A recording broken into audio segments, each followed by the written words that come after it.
What happens when two teammates, both fighting for the title, make contact on the first lap? McLaren sealed the Constructors' Championship in Singapore, but what should have been a pure celebration might have just become the start of an internal war. Has the dynamic between Lando Norris and Oscar Piastri changed forever? And what about Ferrari of these teams and their drivers? The Singapore Grand Prix may have crowned McLaren as the best team of the year, but the spotlight quickly shifted to a moment of high tension right at the start. At turn 2, Lando Norris dove down the inside of his teammate and title rival Oscar Piastri to take third place. The result? Contact between the two papaya cars. A furious Piastri immediately got on the radio, asking if the position would be given back, feeling that the team's so-called papaya rules had been violated. McLaren's response in the heat of the moment? Silence. The team didn't instruct Norris to give back the place, and the Brit went on to finish third, ahead of Piastri, cutting the Australians' championship lead to just 22 points. So what was it? A dirty move from Norris or just a racing incident? Team boss Andrea Stella tried to calm things down. According to him, the reality of the incident was that Norris's contact with Piastri was actually a consequence of earlier contact with Max Verstappen's Red Bull. Stella told the media, "We made an assessment, and we thought there was no need to swap, but we do want our drivers to make their position very clear, and that is what Oscar did." He admitted there will be an internal review and some good conversations, but in the moment, the team saw the contact as the result of another racing situation. Did that explanation satisfy Piastri? It's hard to say. The truth is, when a championship is on the line, every inch of tarmac is gold. The fallout, of course, was immediate. Former driver and current pundit Martin Brundle got straight to the point. In his column for Sky Sports, he stated he has no doubt whatsoever that the dynamics between the two McLaren drivers will irrevocably change going forward. It was just a matter of time. And it makes perfect sense, doesn't it? Piastri appealed to the team's internal no-contact rules, but the team chose not to intervene. Brundle described what must have been a feisty post-race team debrief. He went even further, suggesting that with the Constructors' title now secured, maybe McLaren should just let their two drivers duke it out, gloves off, with zero interference. The risk? A nuclear fallout between them. But that would be tempered by the need to finish races, score points, and keep Verstappen from catching them both. Norris's move was described by Brundle as opportunistic and quite brilliant, but also as the kind of move that could irrevocably change the team. He points out that on the damp track, Norris tagged the back of Verstappen, damaged his own front wing, and continued his elbows out overtake by bouncing off Piastri. The stewards saw nothing wrong for a first lap, but the damage to the internal relationship may have already been done. The big question that remains is, did McLaren create a monster they can no longer control?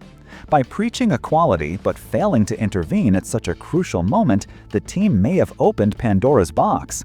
The fight for the driver's title now has a new element: mistrust. To understand every layer of this story and others shaping Formula One, it's essential that you're connected with us. In-depth analysis like this, going beyond the headlines, is our commitment here at Formula News USA. So if you're not already subscribed, now is the perfect time to join our community. Hit that subscribe button and turn on notifications so you don't miss a thing. And of course, please like this video. We want to connect with you even more, so tell us in the comments, what city are you watching from? It's awesome to see how far our content reaches, and every single comment helps the YouTube algorithm understand that you value our work, which is crucial for our channel's growth. This whole discussion about the fight at McLaren leads us to a much deeper question.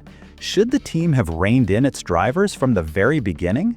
Many in the motorsports media are saying that now, with the Constructors' title secured, it's time for the gloves to come off. But the truth is, maybe McLaren should never have asked its drivers to wear those gloves in the first place. The team's mindset, that the team comes first and priority goes to whoever is ahead on track, has only served to put them in a tricky situation as the season nears its end. To understand this, we need to go back to the essence of Formula One.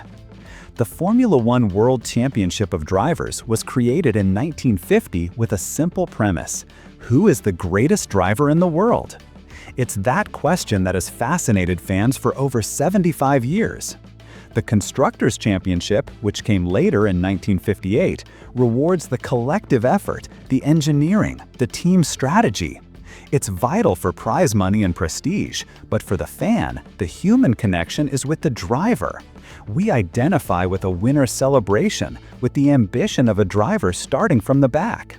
It's that quest for individual glory that leads a young driver to dedicate their life to F1, a path that requires a healthy ego and a relentless desire to be the champion. And that's exactly where McLaren went wrong in 2025. Let's look at the scenario. Under the leadership of Zak Brown and Andrea Stella, McLaren has risen from the ashes. They became back-to-back Constructors' champions, an incredible turnaround for a team that nearly went bankrupt. Part of that success came from a more democratic approach, hiring two exceptionally talented young drivers, Lando Norris and Oscar Piastri, instead of having a clear number 1 and number 2. In 2024, it was a stroke of genius. It allowed both drivers to grow and lifted the team to the top. But in 2025, with McLaren as the clear favorite and both drivers establishing themselves as title contenders, that mindset became outdated. The team needed to loosen the papaya rules much sooner. But what are those rules really? Piastri has defined them as essentially just one rule: don't crash into your teammate. Simple, right? In theory, yes. But in practice, we've seen that rule crumble under the slightest pressure all year long. It crumbles when McLaren asks Piastri to cede position to Norris. It crumbles when the team reminds its drivers how to race in the heat of battle. It crumbles because it operates on the assumption that the team can treat both drivers fairly. And in a sport like Formula One, where only one can win, there's no such thing as true equality. The attempt to manipulate the outcome to be fair only ends up creating more controversy. What we saw in Singapore was the peak of this contradiction, with Norris violating, however unintentionally, the one mantra of "don't hit your teammate." The pressure cooker exploded. McLaren's attempt to level the playing field, to negate the power of their drivers' individual ambition, has only twisted itself into knots of resentment. The result? Both drivers will enter these final 6 races with their gloves off and, more importantly, with a heavy chip on their shoulders. If McLaren had simply let its drivers do what they do best, drive, there might not have been any need for gloves in the first place. And the mood heading into the championship's final stretch would be one of pure competition, not a grudge match. Now, tell me what you think about this. Did McLaren mismanage its drivers, or is this just the inevitable outcome of having two top talents fighting for the ultimate prize? While things are boiling over at McLaren, another iconic team is living a completely different drama, one of frustration and technical limits that seem impossible to overcome. While McLaren deals with the problems that come with success, at Ferrari, the fight is against the car's own limitations. And in the midst of that battle, Lewis Hamilton, even in a challenging season with the Maranello team, continues to break records. Despite a 5-second penalty in Singapore, the 7-time world champion surpassed yet another one of Michael Schumacher's historic milestones. It's proof that a driver's genius can shine through even when the equipment doesn't cooperate. Let's get to the facts. Running in 7th and with Ferrari in a tight battle with Mercedes and Red Bull for 2nd in the Constructors, the team pitted Hamilton for a final stint on soft tires. The goal was to try and pass Kimi Antonelli and salvage precious points. The strategy seemed to be working. Hamilton started flying, lapping nearly 4 seconds faster than the cars ahead. His teammate Charles Leclerc let him through. But just as Hamilton caught up to Antonelli, the unexpected happened. His brakes failed. He had to limp the car to the finish line, finishing 7th on the road but dropping to 8th after the penalty for repeatedly cutting corners. In the middle of all that chaos, he set the fastest lap of the race with a 1:33.808. So what does that fastest lap mean? With it, Hamilton set the record for setting a fastest lap in 16 consecutive seasons, from 2010 to today. He broke the tie he held with Michael Schumacher, who achieved the feat between 1992 and 2006. Interestingly, Hamilton had already broken this record at the Chinese GP, but it was nullified after he was disqualified for plank wear. Now the record is officially his, another one for an already impressive collection. It shows that even without a car to fight for wins, the Brits' speed and determination remain intact. But the story of the end of the race in Singapore didn't stop there. The way Hamilton nursed his car home with failing brakes and cutting chicanes left a certain Spanish driver, let's just say, a little irritated. Fernando Alonso, who was right behind him, was furious as he watched Hamilton limp across the finish line ahead of him. Alonso's frustration was broadcast to the world over his team radio. Several times he yelled, "I don't fucking believe it." The Aston Martin driver questioned the safety of driving without brakes and demanded a penalty of at least 5 seconds, which is what eventually happened. For Alonso, it was unacceptable that a car in such a dangerous condition could remain on track and still hold its position. And Hamilton's response to all this fury? It came after the race, with a calculated dose of humor and irony on social media. The Ferrari driver posted a hilarious clip on his Instagram. The video was a compilation of the character Victor Meldrew from the British sitcom One Foot in the Grave repeating his famous catchphrase, "I don't believe it." No, I don't believe it. I don't believe it. I don't believe it. I don't believe it. I don't believe it. Look at this. I don't believe it. I don't believe it. Oh, I don't believe it. I don't believe it. I don't believe it. I do not believe it. Hamilton's caption? 18 years of. It was a clear and direct jab at Alonso's reaction. It was Hamilton's way of poking fun at the Spaniard's rant, reminding everyone of the long and sometimes turbulent rivalry they've shared on the grid since they were teammates at McLaren back in 2007. The animosity between the two most experienced drivers on the grid may have faded over the years, but as we saw in Singapore, all it takes is a spark to reignite the fire. And while Hamilton finds time to joke, his teammate at Ferrari seems to be reaching his breaking point. Hamilton's brake failure in Singapore wasn't an isolated incident. It was, in fact, a symptom of a chronic structural problem at Ferrari in 2025, and Charles Leclerc's race turned into a long and painful ordeal.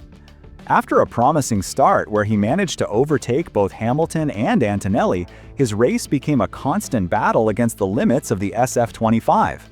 From the very first laps, Leclerc was forced to manage the braking system with extreme caution, lifting off the throttle much earlier on the straights to avoid overheating. His sixth-place finish doesn't tell the whole story of the fatigue and frustration he experienced inside the cockpit. But why is this happening?